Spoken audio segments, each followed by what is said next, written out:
درود دوستان عزیزم، امیدوارم حال دلتون عالی باشه و هر کجا هستید غم از دلهای قشنگتون دور باشه. بله، با هم اومدیم محله گردی. هر کدوم از محله های تهران داستان خاص خودشو داره. امروز به خواست شما عزیزان اومدیم مهرآباد جنوبی، بریم با هم قدم بزنیم، این محله رو ببینیم، داستانشونم براتون بگم. مهرآباد جنوبی محله پر جنب و جوش در جنوب غربی پایتخته و در منطقه نو شهرداری تهرانه. سمت راست رو میبینین کارخونه آرد هست و بعد وارد خیابان اینجا شهیدان عسکری میشیم. ابتدای خیابون قبلا یک مغازه آهنگری بوده که سمت چپ شده تعویض روغنی. بریم تا من بقیه داستان و تاریخچه مهرآباد جنوبی رو بهتون بگم.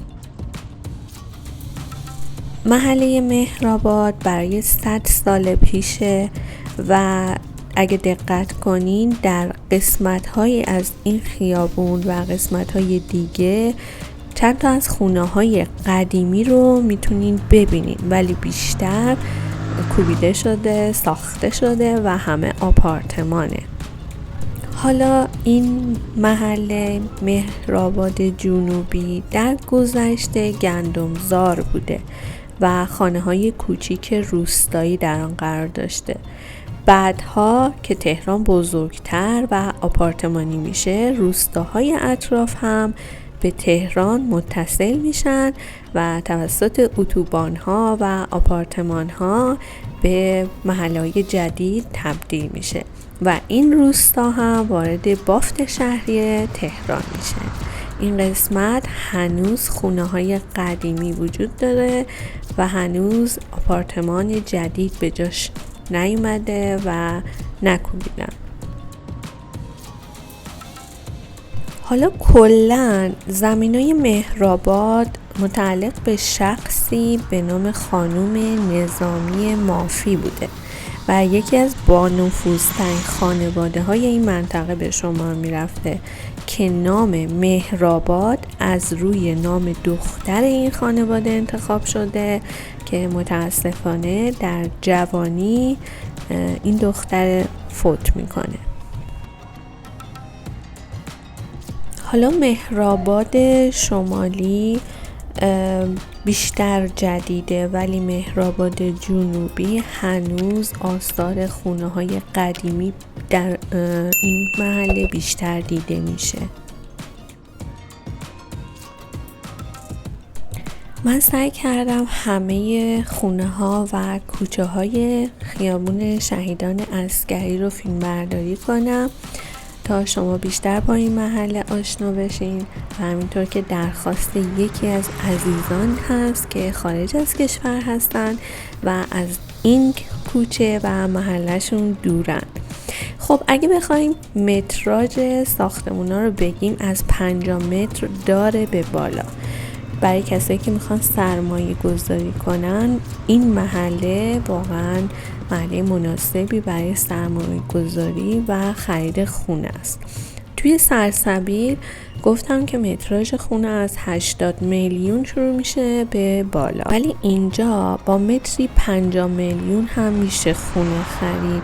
بستگی به مکانی که قرار گرفته، متراژ ساختمان، آسانسور داره ندارم، توی قیمت تاثیر داره. حالا کسایی که بخوان، این شیر آتش نشانی قدیم بود، نظر من رو جلب که ازش فیلم گرفتم.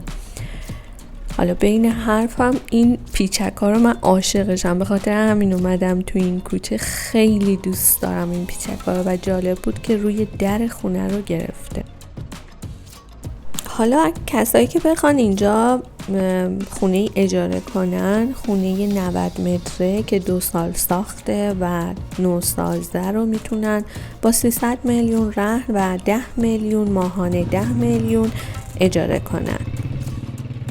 دوستان انتهای این خیابون یه مغازه قدیمی خرازی بود که توجه من جلب کرد. رفتم داخل، با آقای صحبت کردم، آقای ابراهیمی بودن و در مورد این خیابون و محله به من توضیحاتی دادن. گفتن که 50 سال پیش اینجا بزرگ شدن، اومدن به این محله و دقیقاً سمت راست دامداری بوده، گاوداری بوده و الان این ساخت و ساز انجام شده و کنارشون ماستبندی آقای طاهری یزدی بوده که یکی از پسراش شهید میشه و کوچه‌ای که ما بعد از اینجا میبینیم کوچه حمام بوده و شده به نام شهید طاهری یزدی. این خیابون رو میبینین دقیقا سر نبشش این مغازه متعلق با آقای ابراهیمیه.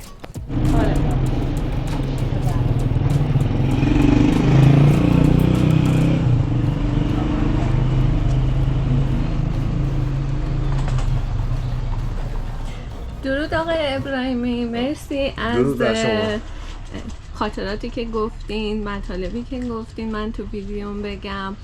دوستان شما رو میبینن و اینکه اینجا قبلا مغازه نجاری بوده. بله، قبلا مغازه نجاری بوده، مال پدر بوده. بعد چون ملت که کولت سنی خود بابا داشت، مغازه داد به ما که ما مثلا خرازی کردیم. بله. در حوزه‌ای که مشغولیم تقریبا بچه قدیمی همین مهرآباد میشیم اینجا. مثلا میگن کوچه حمام یا کوچه طاهری یزدی. بله.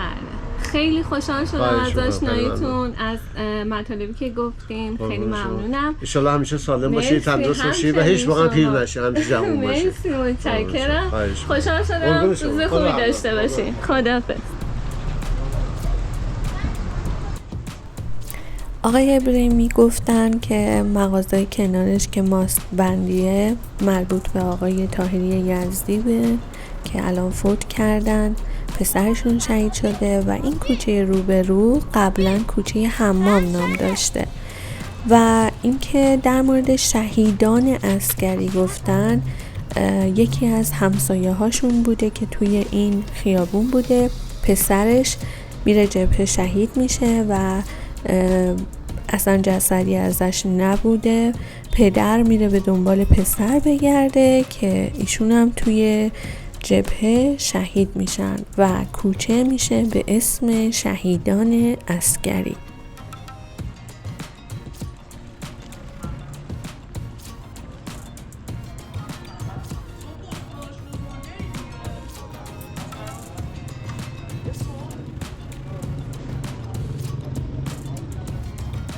مهرآباد جنوبی جزء محدوده مرکزی پایتخته و از نظر دسترسی محله از شمال با بزرگراه آیت الله سعیدی، از جنوب به خیابان شمشیری که ما الان 20 متری شمشیری هستیم، از غرب به خیابان امام محمد باقر، بزرگراه فتح و خیابان عبداللهی منتهی میشه.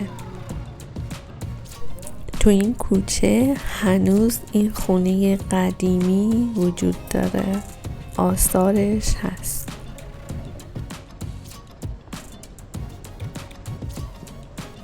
از لحاظ دسترسی به حمل و نقل عمومی واقعا من خیلی راحت اومدم. ماشین خودم رو نیاورده بودم و میخواستم ببینم چجوری میشه به این مکان اومد. خیلی راحت با متروی آزادی اومدم و از اونجا با بیارتی سر کوچه پیاده شدم.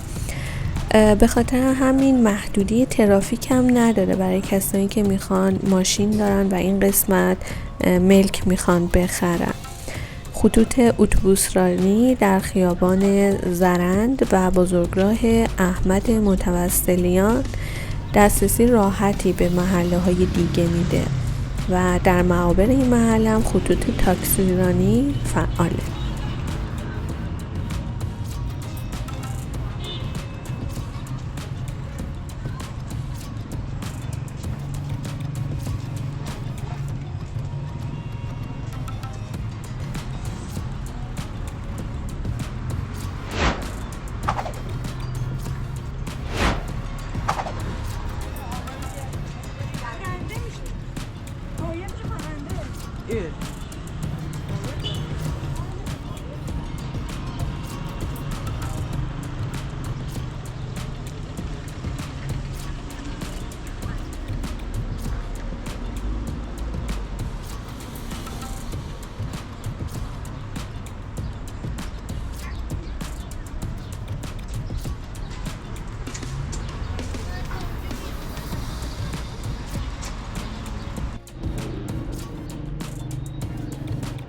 اینجا رسیدیم به مسجد امام جعفر صادق که قدمت 100 ساله داره و این درخت تنومند بزرگ رو میبینین دقیقا 1 نفر کنارش میشه رد شد.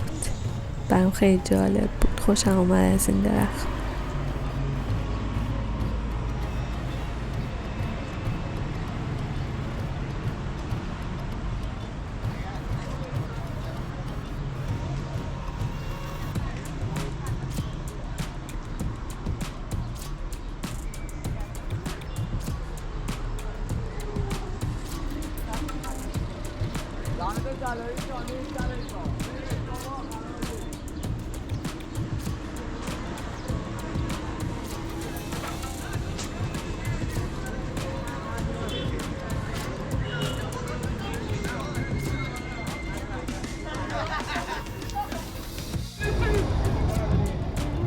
دبیرستان شهید نورایی.